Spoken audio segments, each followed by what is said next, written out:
Sunny na naman ngayon, guys. Kahapon, malamig at umuulan.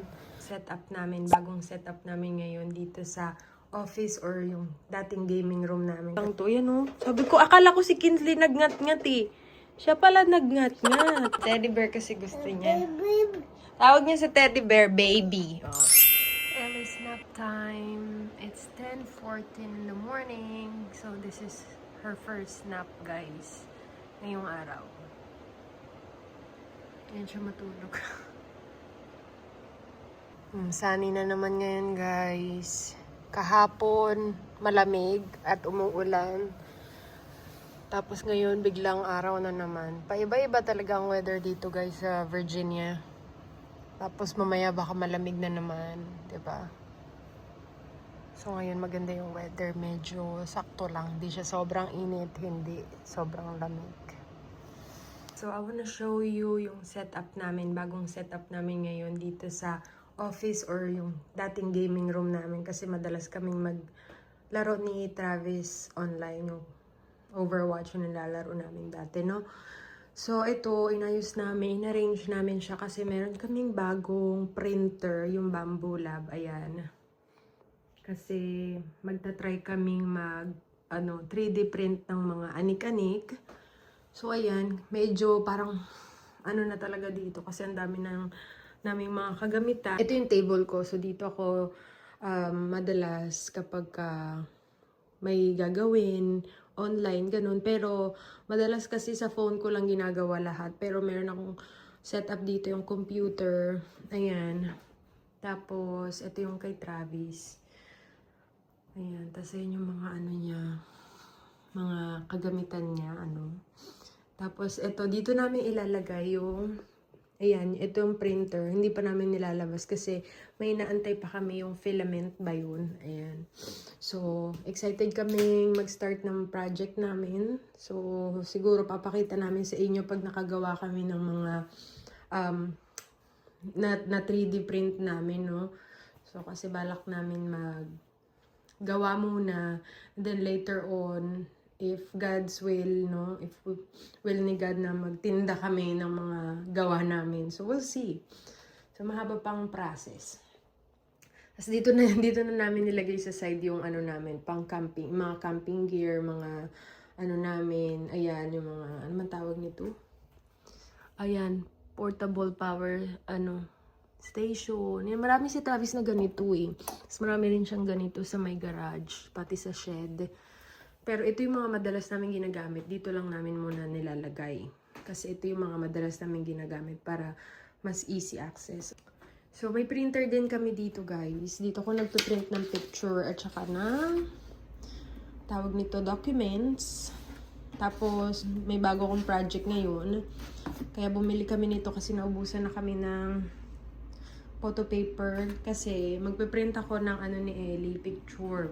Kasi ito matatapos ko na siya, guys. Ay, ito pala yung mga picture ng mga ni Ellie, ultrasound picture, tsaka iba namin picture. So, ayan. Yan yung simple setup namin, guys. Ayan. Dito rin si Travis madalas kasi dito siya madalas nag-i-edit ng video niya. So, paki-subscribe na lang po ang ni Mr. Meron siyang YouTube channel, yung dating YouTube channel namin, ginawa niyang YouTube channel niya. Kung saan doon siya nag-upload ng mga off-roading videos niya. So, ayan. Gising na si Ellie. Say hi. Hi. Ellie. Gising na siya, kagigising niya lang, guys. Kanina pa yung baby ng baby. Gusto niya na naman kunin yung laruan niya. Tignan mo. Yung teddy bear kasi gusto niya. Tawag niya sa teddy bear, baby. Oh. Baby. Teddy bear. Oh, hug mo si teddy bear. Hug. Hug. Love, love. Love, love si teddy bear. Lagay ko yung mga laruan niya. Nilagay ko sa basket mga laruan niya eh.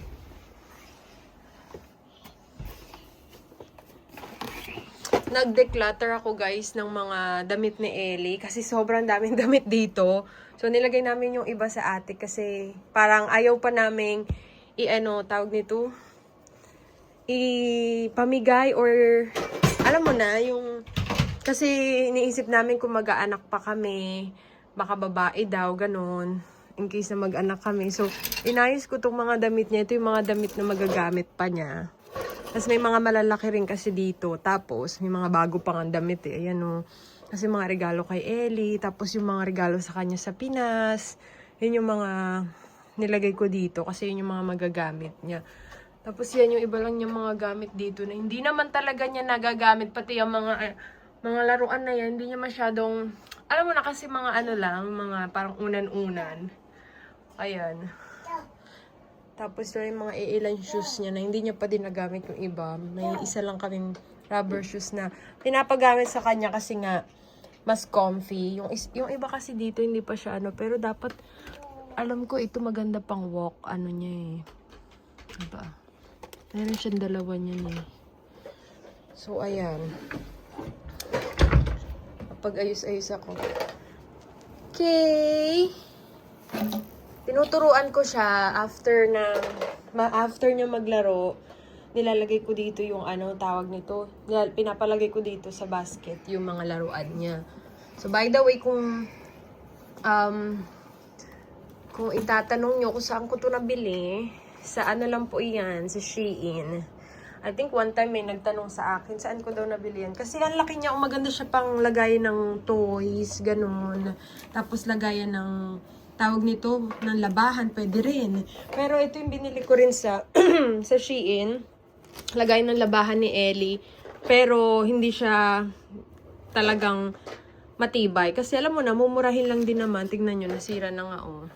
Dalawa yung ganto ko, nasa garage yung isa. So, ayan.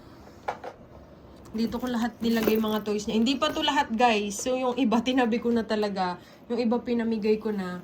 Kasi nga, hindi niya naman talaga ginagamit yung iba niyang toys.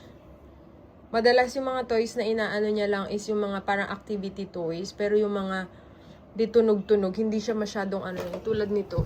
Dati nilalaro niya to kasi pwede mo siya parang piano-piano. Parang pok-pok-pokin tapos natunog. Asan na on nito, Ellie? Asan na yan? Ito. Ay, ano yan?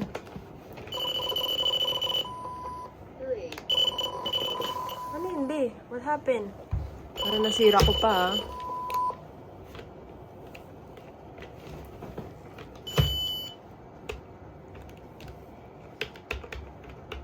O, diba? Baka ano na yung battery. Hindi niya kasi masyado nilalaro to. Tignan mo, pati yung battery, nasira na. Ay, naano na. I-off na lang natin, Bino. Off na lang. Binili ko pa yan sa Marshall. Sa Marshall, sa Ross. Tapos, yung mga regalo sa kanya, oh. Tapos ito, full set to ng tambol. Hindi niya rin naman nagagamit. Bihira lang talaga. Kaya bihira lang na lang kami magbili. Puro, lahat, madalas mga toys niya is mga ano guys, mga binibigay sa kanya.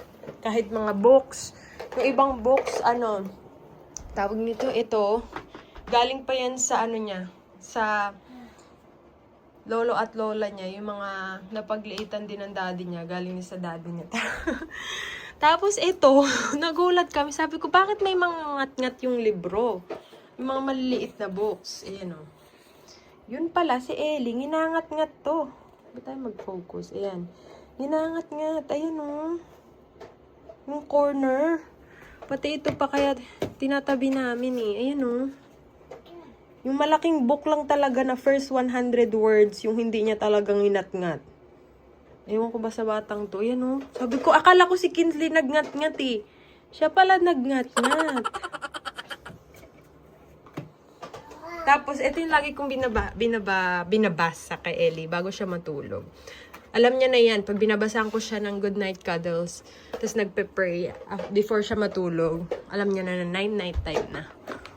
Ah, I didn't say anything. Baka sabi niya, kagigising ko lang, mami. Wala, hindi talaga matanggal yung bukol mo, Bia. Nag-worry na si daddy mo. Sabi ng daddy niya, dali na ba natin sa ospital? Sabi ko, hindi, normal lang man yan. Kasi mga ilang araw na eh. Pero di ba kasi pag bukol, matagal matanggal. Is that your toy? Oh, what? Oh. What? Where's the baby? Where's your baby? Where's your teddy bear? Where's your teddy bear? Where'd you put your teddy bear? It's right there. Right here, oh. Don't leave your teddy bear. Okay, mommy's gonna get your favorite book. Hang on. So, ito yung libro, guys, na gustong-gusto ni Ellie. Ito yung hindi niya inangat-ngat. Kasi most of her book, nangat-ngat niya na yung iba. So, ito. Tignan nyo, wala pang ngat-ngat, oh. Diba? Mahilig lang siya magbuklat-buklat. Ayan. May mga ilang pictures lang siya na alam pa dito. Pero yung iba, tinuturo ko pa sa kanya. Every time na magpo-point siya, sinasabi ko kung ano yun para, you know. Yeah. You got so many toys. You got so many toys. Yeah. Dito kami minsan tumatambay, guys, kapag gusto kong mag-nap din. Kasi niligpit na namin yung ano niya, yung playpen niyang malaki. Kasi hindi naman siya doon madalas nag-i-stay. Kaya dito kami sa may room niya. Ginagawa ko kasi ito may gate, ayan. So, minsan dito ako nagnanap. Tapos naglalaro lang siya dito. Kasi wala naman siya pupuntahan eh. Yan lang, oh. So, wala rin naman siya magagalaw. Kundi ito lang mga libro. Diba? Okay, maliit na naman kunin mo, ha? Oh, is that a dog? Yes, that's a dog. Is that a dog? Yeah, that's a dog. And look at the shape. Rectangle. Rectangle. Rectangle. Galing na siya magbuklat eh, oo. Wow, circle. What is that?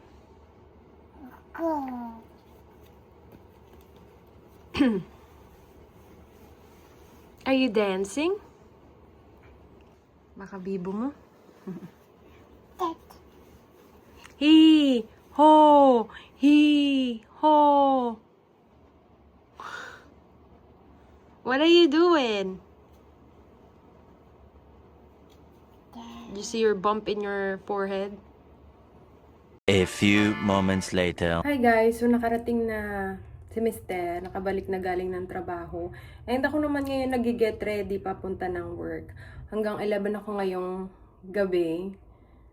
Kasi doon ako sa isang facility, sa isang base.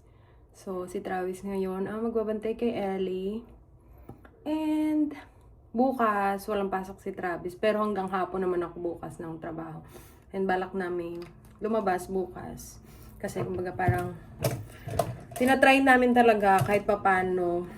Alam mo na, kahit na busy kami sa trabaho, meron kaming time na lumabas, the whole family, ganun, kakain sa labas, mamasyal, kahit pupunta lang sa mall, kahit mag-window shopping lang, ganun. Ganun lang talaga kami nila, Travis. Kasi 3 lang talaga kami dito sa bahay, wala yung mother-in-law ko, wala kaming kamag-anak dito. So kami lang, no.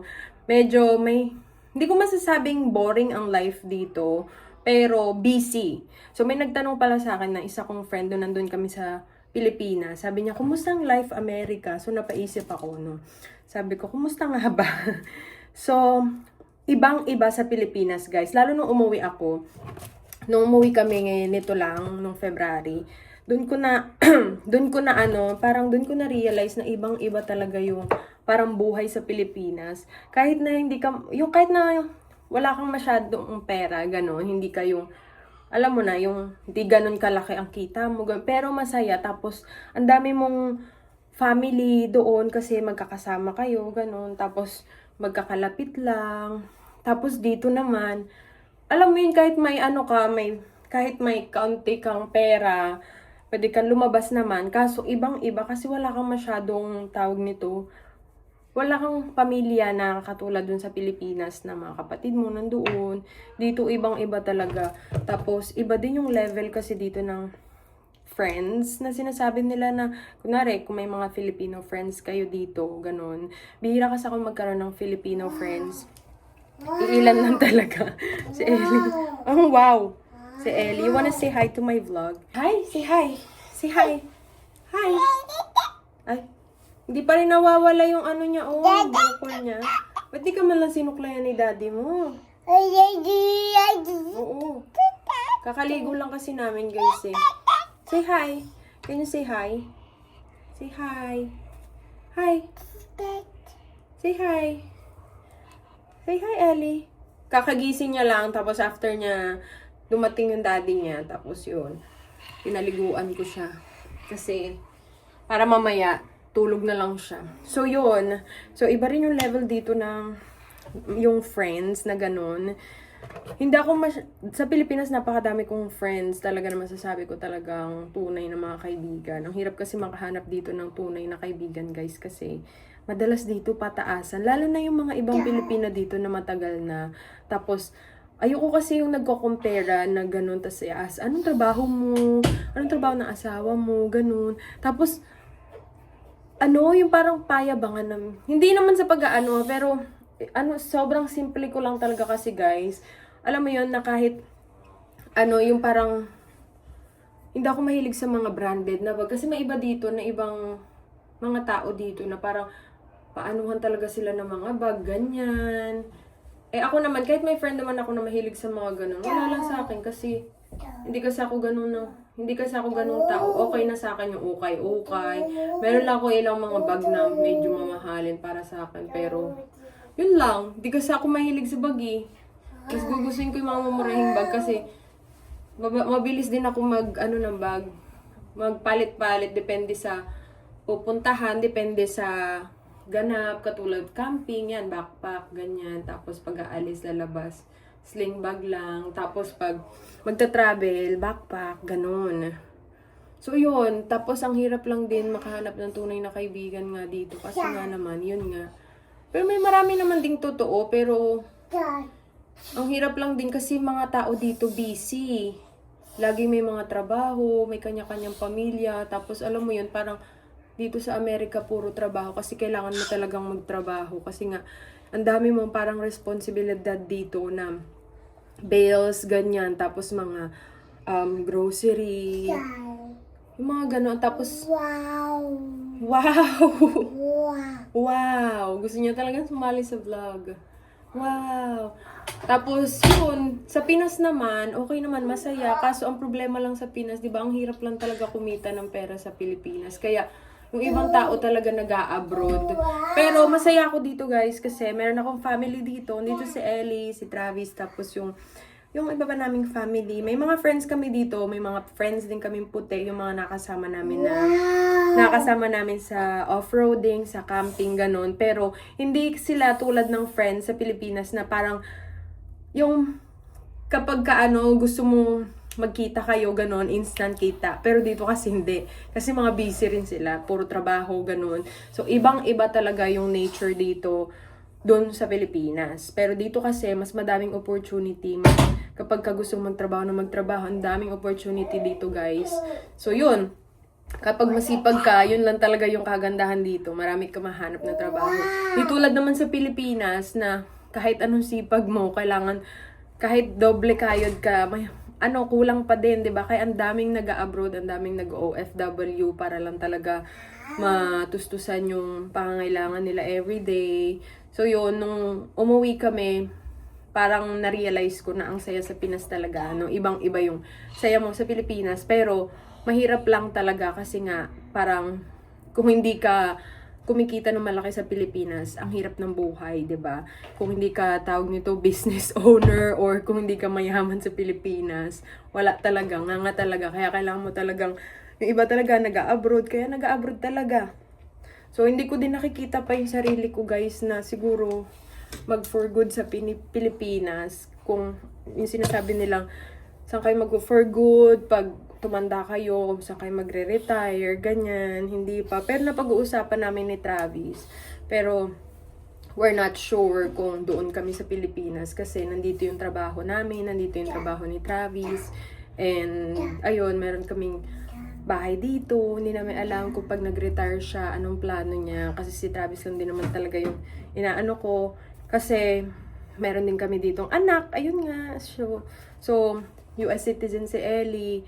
So, we'll see guys. Hindi pa kami makapag-decide. Kasi may iba na doon talaga nagpo-for good sa Pilipinas, nagre-retire kapag retire na yung asawa nila. Doon sila bumibili ng properties, ganyan.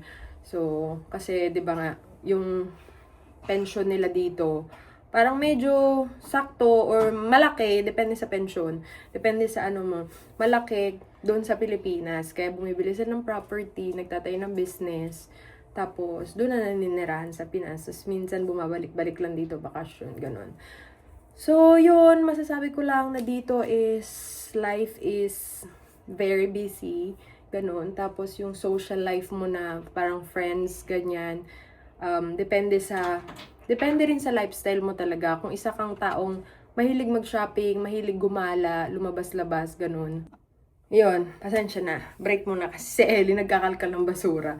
So yun, kung ikaw mahilig kang gumala, mag-shopping, siguro ma-enjoy mo dito. Pero ang kagandahan, dapat marunong ka mag-drive. Kaya madalas dito nagda-drive talaga sila kasi nga mahal mag-Uber, mahirap mag-bus dito, and mahirap din pag panay-pasundo ka sa asawa mo, ganun, or sa kakilala mo. Medyo hassle, kaya dito talaga kailangan mo matutong mag-drive kasi hindi tulad sa Pilipinas na pwede mong lakarin na malapit lang. Dito kasi medyo malalayo yung mga store, depende sa location nyo, no? Kung malapit lang kayo, maigi, pwede nyo mong lakarin, pero mas advantage pa rin talaga yung mag-drive ka. So, yun, and marami kang pwedeng gawin dito sa US. Marami din kasi dito mga pwedeng pasyalan, ganyan. So yun, tulad namin kapag meron kaming plano, nag-off-roading kami, nagka-camping kami. Para lang din, kasi puro trabaho, ganun. Para once in a while, magkaroon kami ng, parang alam mo na, magkaroon kami ng parang rest sa trabaho, para naman ma-refresh yung mga mind namin, ganun. What are you doing, Missy? What? Okay, let's go see Daddy. Let's go see Daddy. Come on. Where's Daddy? Let's go. Let's go see Daddy. Where's Daddy? Go find Daddy. Nakahawak talaga siya sa kamay ko. Daddy! Where are you? Where are you, Daddy? Where's Daddy? That's Daddy. Look.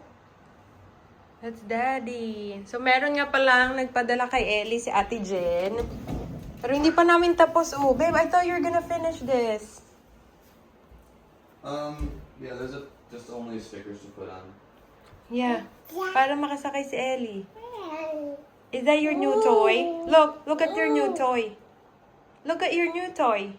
Is that your new toy? Yeah? Huh? Where? Right there, oh.